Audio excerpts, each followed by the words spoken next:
So hello guys, welcome back to the channel. Just before we get into today's adventure, very briefly, I've teamed up with a company called 5 Day Deal. I did this exact same thing last year and they're offering thousands of pounds worth of photography videos, tutorials, post-processing tutorials, absolutely all sorts. I think it's 2,200 US dollars worth for $98. 98 smackers. Only for 5 days, believe it or not. I'll put a link in the video description below for you to go and check it out if you'd like, or to get some more information. But it's mega, honestly. There's stuff on there from some fellow wonderful YouTube landscape photographers, Nigel Danson, Mads Peter Iverson, Mark Denny, just to think of a few. There's a fella called Jimmy McIntyre who's quality, does some well good post-processing stuff. I've bought some of his products with my own money actually before I knew about this deal, which was a bit of a downer.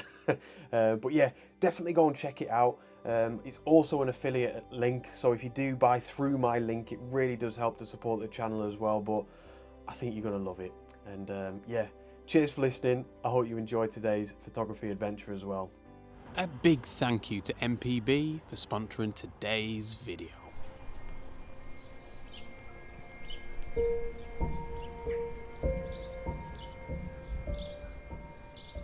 Oh, so I'm starting off this afternoon's adventure lacking in a little bit of confidence with this first composition, man. It's that classic woodland photography thing with me. It's an absolute catch-22 is what it is. I'm just never sure until I'm happy with an image or not, until I've got it home. But obviously that's not feasible. It's something I really need to work on, is to try and understand whether or not I'm happy with a shot now, in camera, as I'm looking at it. And this one, I don't know if it's going to be pretty decent or just rubbish again. I don't know. But what we've got is 4 or 5 beautiful tree trunks, let me tell you, full of texture, really nice shapes as well, and they just spread across my frame from left to right. Absolutely wonderful. It feels nicely balanced, this photograph, which is something that I want to talk about in this video. And then we've just got this like really small section of mossy crags down in the foreground, or the bottom of the frame underneath the tree trunks. It looks pretty cool. As you can probably hear and see, it's pretty breezy through this woodland, but it's passing through. So I'm shooting at ISO 64, 1/16 of a second. It's a slow shutter speed, man. So I've got to either wait for a bit of a lull in this wind or bump the ISO up. I'm hoping there's going to be a lull so I don't have to do anything with the ISO. And I'm shooting at f5.6, focused on these crags that are quite close to us here, and then just allowing that focus to fall off as we move deeper into the frame. It's working really well with this image. That is, at least. I know that. And then, as you can probably see as well, I've got my Nissi polarizing filter as well. Because there's quite a lot of reflected light on this bracket, and that is helping a lot. I don't usually use my polarizer in the woodland, but that's working really well. That wind's picking up more than anything, man. What's going on? So yeah, it's another one of these, unfortunately, guys. I don't know what to say, but the good thing for you is you're going to see it right now.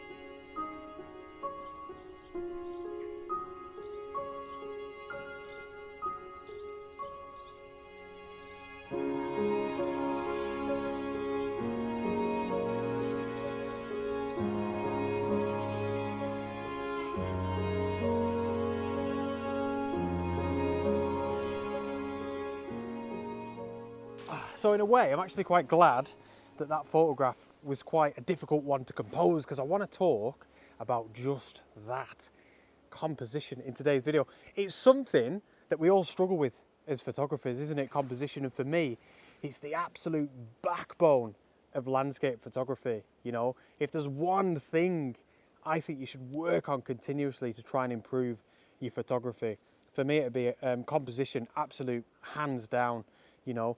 And that's why I love woodland photography, man, because I just feel like you've got to think about composition so intently, so studiously. You know, you've got to be so present when you're doing it. You know, you've just got to concentrate, basically. And yeah, that certainly was a challenge. But I want to talk as well about one very specific part of composition. Right, so I mentioned this as I was taking that photograph, this part of composition that I think is so important, and that is balance, or what I love to call visual weight. This is something that I talk about in quite a lot of depth in my ebook on composition. I'll put a link to that in the video description below if you want to go and check it out. Actually, if you sign up to my newsletter, you may or may not get a little bit of a discount off the ebook, off all the ebooks for that matter. But yeah, visual weight, man, if you've never approached your compositions with balance or visual weight in mind, I think it can be an absolute eye-opener. And then it'll get to a point where you can't unsee it. You'll just be doing it subconsciously, you know. The way I've set this scene up is probably a good example, maybe. Look at that tree there. That tree's bigger than me in real life. But this is how we can manipulate visual weight. This image now looks heavier on this side because I'm bigger. Whereas if I move back next to the tree, obviously you'd do this in reverse. You'd move your camera backwards. You wouldn't pick the tree up and move it further away. Like I needed to tell you that. Now look, the tree's bigger than me, I guess. I can't really see. Now it's heavier on that side.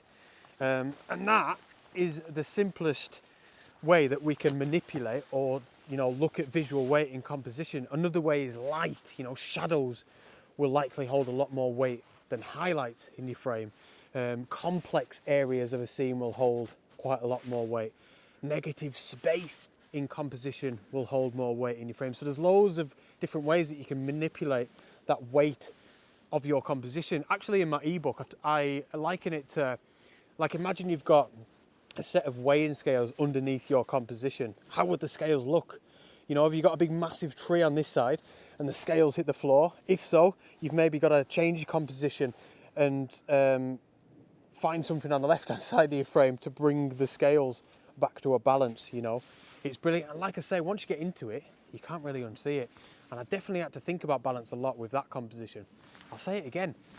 That photograph might have been rubbish, but at the very least, I was still thinking about visual weight. Right, I'm going to move on and hopefully I can find a scene where I can talk about balance in composition a little bit more, because yeah, it is a brilliant tool when it comes to setting your photographs up, you know.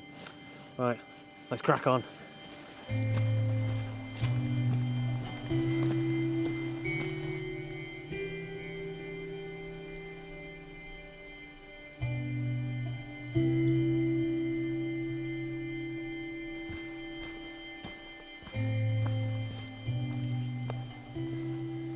So, I don't know if you can hear or see, we've got a bit of rain, which is only going to add to the atmosphere in the woodland.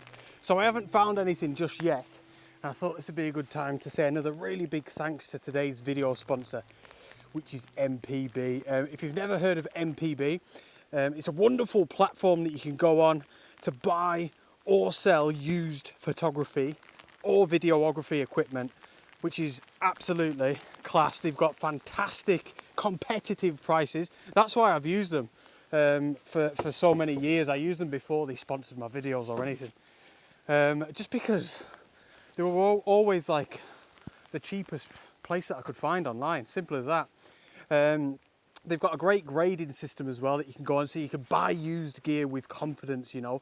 They take photographs of the very like piece of gear that you're going to be purchasing, you know. So if you're going to be buying a Nikon Z7, it isn't just going to be a stock image of a Nikon Z7, it's going to be the very camera. So yeah, I think that's really, really helpful. Gives you a lot of confidence. Where MPB really come into their own is where you can sell gear to them.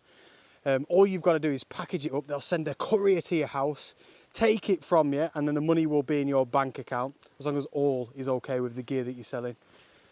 Within like a couple of days. Absolutely fantastic. So yeah, if you want to go and check them out, I'll leave a link in the video description below. You know, if you've got any gear that's just lying about the gaff, it's gathering dust, definitely have a little look at MPB and get some money for more new gear or for photography trips going out and about. Right, I really hope I can find something else to photograph.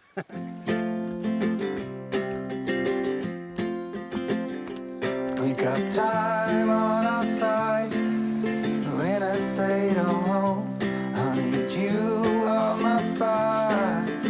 I want you to know man.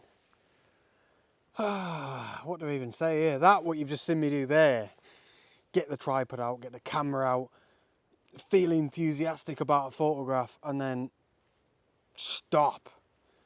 Get everything back in the bag, because I just think it's rubbish. I've just done that about 3 times. I've been wandering this woodland now for ages, probably about 3 hours, and it's lovely. Don't get me wrong, the woodland is gorgeous, it's photogenic, it's beautiful. It's everything that I'd want out of a woodland, you know, as a photographer. But you know what? Oh my goodness, man, it's just one of those days. I feel well frustrated. I hate when this happens in my videos, but honestly, like, I am sorry. It's just the absolute reality of landscape photography. Here's me, right, making a video to try and help other photographers in composition, and I've spent the best part of the last 2.5, 3 hours struggling with composition. Oh my goodness, man. It shows you how tough it is. It's probably why a lot of you are watching this video. Hoping for some tips and advice. You know what? I just feel like I spot something in the woods, and then I just think all my ideas are terrible, and I just feel proper down on myself. I'm really lacking in confidence in the woodland. I can't beat myself up too much, to be fair, because I don't really do woodland photography as much as I used to. I've only just started picking it back up again, to be honest, but oh man, I feel so frustrated.